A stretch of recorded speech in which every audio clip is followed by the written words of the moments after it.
Hey, I'm Avert. So recently I made a video talking about my thoughts on F-Zero 99, and a couple days into editing that video, the Queen League dropped, and that kind of caught me off guard because I didn't think the Queen League was going to come into the game until like a month or so at least. So I couldn't talk about the Queen League in that video. So I scrambled to get the F-Zero 99 video out before the King League came out. So I got that all done.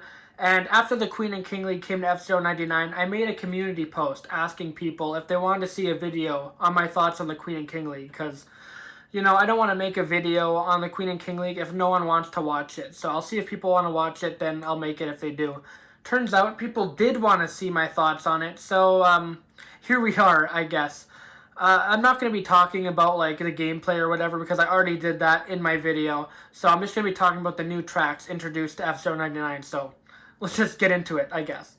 So F-Zero 99 added in the Queen and King League, adding in the respective tracks from the original F-Zero on SNES. Now because of the Queen and King League's existence, we have every single track in F-Zero and F-Zero 99. The game originally had some tracks from the Queen and King League in it, like, Port Town 2 and Whiteland 1, so I'm not going to talk about those again, but I will go and give my thoughts on all the new tracks that I didn't cover in my original video. So, let's go. The first track in the Queen League is Mute City 2. That's right, everyone loved the original so much, they did a sequel! This track is almost one-to-one exactly the same as the first Mute City track, however it sports a different color palette in the sky, and also the ending section has changed a little bit. However, those two really simple changes are enough to make me like Mute City 2 more than Mute City 1. It's also nice that not everyone online will constantly just pick Mute City 1 a million times. There's actually more variety in which tracks people pick. That's really good. The second track in the Queen League is Port Town 1. That's right, everyone loved the second one so much, they did a prequel! This track is literally just Port Town 2, but you cut out the second half of the track, which instantly makes it like 10 times better. The track ending so early also makes it extremely easy to use the Skyway to pass every single person and get your way into first place. I definitely like this more than Port Town 2 because they cut out my least favorite part of the track. The third track in the Queen League is Red Canyon 1, which is honestly probably just my favorite track in the entire game. It's either that or Red Canyon 2.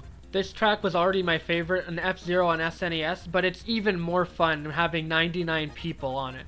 This track has it all really. Tight turns that aren't so sharp that you can't make them, long straightaways that allow you to boost, a bunch of different ramps, and good skyway sections. It's incredible. Honestly, probably best track in the game. It definitely has the best music in the game, that's for sure. Whiteland 1 was already in F-Zero 99 from the start, and I've already given my thoughts on it in my original video, so I'm just going to jump right into the sequel, Whiteland 2. I absolutely hated Whiteland 2 in the original F-Zero. It might honestly be my least favorite track from that game. However, I find myself liking it a lot more in F-Zero 99 for one very simple reason.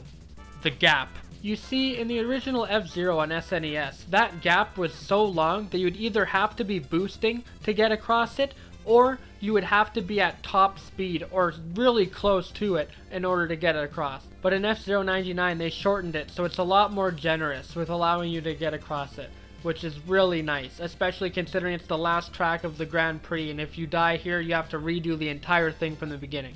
That is all for the Queen League. Starting off the King League, we have the third track in the Mute City trilogy. Mute City 3 is definitely my favorite installment in the trilogy. Just like Mute City 2, it doesn't have too much difference, it really is just the skybox and also the end section that are different yet again. This time, the end section of the track features a bunch of landmines. The landmines are a great mechanic because if you're really far ahead on the first lap, it's going to be much harder to get through them, whereas if you're far behind, it's going to be a lot easier because most people have already hit the landmines. As the laps progress and there are less landmines, the track becomes more and more like Mute City 1. The second track in the King League is Deathwind 2. Deathwind 2 is pretty much Deathwind 1, but if it actually had a track layout instead of just being Baby Park. Whereas most of the danger in Deathwind 1 was bumping into people with the wind, most of the danger in Deathwind 2 isn't going to be other people, it's going to be trying to do these turns with the wind. The speed boosts are placed in extremely precarious situations, and it's really hard to get them without bumping into everyone, without the wind screwing you over. You have to really be on your A game here. That being said, if you're really far ahead, there isn't going to be much competition. Most people are going to be far behind. I definitely like this more than Deathwind 1. Port Town 2 is another track that was in F-Zero 99 from the beginning, so I'm just going to jump right over to Red Canyon 2. Red Canyon 2 is in competition with Red Canyon 1 in terms of my favorite track in this entire game. The only thing I don't like about this remake of Red Canyon 2 is the gap shortcut. For those who don't know, in F-Zero SNES, there was a little shortcut you could take here off a ramp which would require you to boost in order to do. In F-Zero 99, they made this gap a lot shorter, so you can do it without needing to boost at all. You may be wondering why I don't like the change here when I did like the change in Whiteland 2. That's because in Whiteland 2, the gap was required in order to beat the track, whereas in Red Canyon 2, the gap is a completely optional shortcut. I think forcing you to use a boost to take the shortcut makes a really good risk/reward situation, where you have to decide whether to save some of your boost or do the track a little bit faster. It also just feels a lot better in SNES F-Zero when you can just fly over a huge gap. Other than that though, this track is phenomenal and is right up there with Red Canyon 1 in terms of my favorite track in the game. And for the final track in F-Zero 99, we have Firefield, which I was really excited for. Second most hyped track right next to Red Canyon 1, and it's a little disappointing, I must say. For the other two final tracks of A League, Silence and Whiteland 2, they were both really faithful to their original counterparts, with the changes being nothing but positive. Firefield, however, is scaled up quite a bit from its SNES counterpart, making it a lot bigger than it was before. For instance, in the original Firefield on SNES, there was a beginning section with a bunch of landmines, and the way to get through that optimally was to hold L or R to get around it.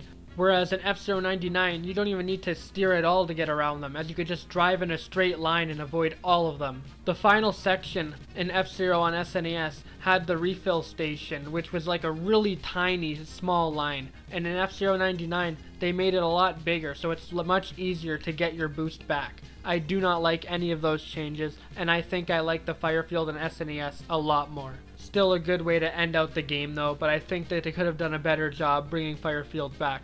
That's all for my thoughts on the Queen and King League in F-Zero 99. So those are all my thoughts on the tracks introduced to F-Zero 99 through the Queen and King League.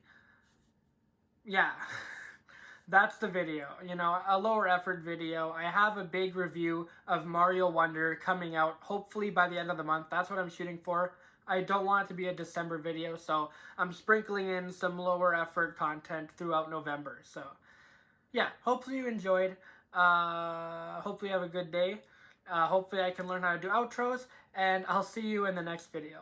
Goodbye, everyone.